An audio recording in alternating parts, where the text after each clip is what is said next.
Une reine se promenait un jour dans le jardin lorsqu'elle fut attaquée par des soldats et emmenée dans une galère. Le capitaine était un horrible pirate. Il l'enchaîna dans un cachot, et de derrière les barreaux vint lui parler jour après jour, pour la séduire au mal. Son supplice fut terrible, mais elle résista courageusement.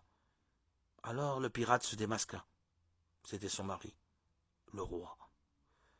Finalement, elle n'avait tant souffert que parce qu'elle ignorait qui lui causait tout cela.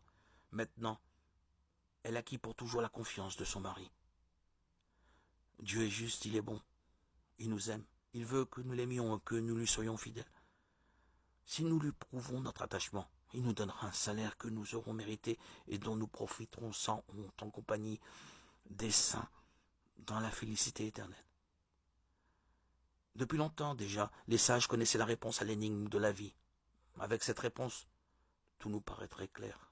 Et nous comprendrions qu'en fait, sous tous les malheurs et misères, sous les masques de l'amertume se cache une infinie bonté, une justice parfaite. Mais si l'on nous donnait cette réponse, quel mérite auraient nos efforts et quel amour aurions-nous prouvé? Si nous ne servions Dieu que dans les bons moments, lorsqu'il nous éclaire et nous bénit, quelle valeur aurait notre vie? Nous serions comme des anges qui, pétris de conviction, sont contraints, sans relâche, à louer leur Créateur.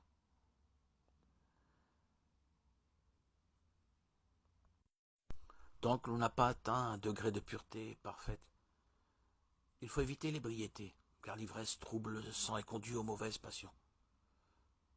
Ne dis jamais qui suis-je pour avoir confiance en Dieu et espérer qu'il me sauve, moi qui me suis tellement dégradé. Au contraire, compte de tout ton cœur sur sa bonté, quelle que soit ta valeur. Car par le simple fait d'avoir confiance en lui, par la simple valeur de l'espoir, tu prépares un récipient dans lequel il te comblera de ses bénédictions.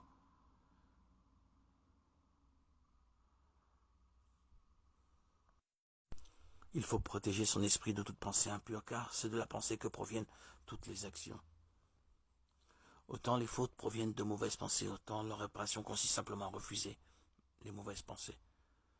Celui qui désormais surveille sa pensée répare tout le mal qu'il a pu faire.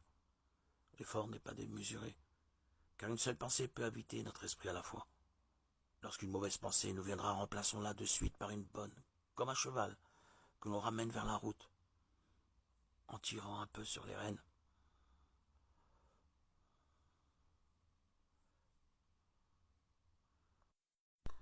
On comprend combien celui qui donne reçoit. Pour accomplir la bienfaisance dans toute sa grandeur, il faudrait s'efforcer de faire notre don en priorité à des pauvres. C'est la même manière pour nous de prendre part à leur action, de les aider. Et bien sûr, lorsque nous faisons cette œuvre, il nous faut fuir les honneurs et les gloires imaginaires en faisant son don de la manière la plus discrète qui soit. Quand un homme contrit avoue ses fautes devant Dieu et se répand d'être aussi éloigné, la présence divine se joint à la prière de cet homme. Elle aussi subit les conséquences de toutes nos fautes. Mais puisque cet homme les regrette, la présence le console et cherche des moyens de lui venir en aide.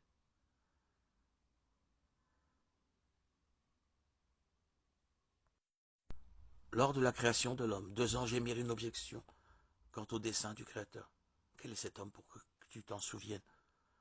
Il sous-entendait en quoi un être faillible, placé dans un monde de doute, pourra-t-il mériter ton attention, puisqu'il ne manquera pas de se révolter contre toi?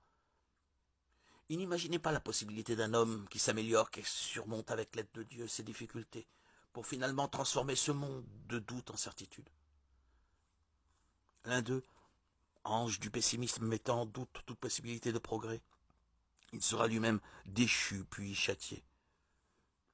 Ainsi, toutes les tentations du monde proviennent de ce défi que maintient le Satan. L'homme n'y arrivera pas.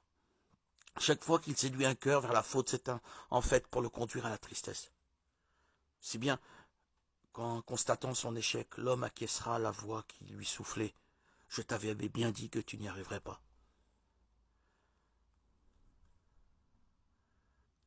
Bien que se sachant perdant depuis le combat avec Jacob, l'ange du mal poursuit sa besogne d'enseigner le défaitisme et d'y conduire par tous les moyens. L'homme qui accepte de céder à ce défaitisme, l'homme qui prétend s'attache au-dessus de ses forces. En un mot, l'homme triste devient un allié des forces du mal. Inversement, l'homme optimiste, celui qui croit aux forces illimitées dont Dieu l'a doté, et qui se révéleront pour peu qu'il les éveille, cet homme se rallie à Jacob, héros de la réparation. Semblable aux étoiles dans le firmament de l'espoir, les justes de chaque génération nous réapprennent cette leçon, dans un langage approprié au lieu et au moment. Ils nous rappellent que l'homme y arrivera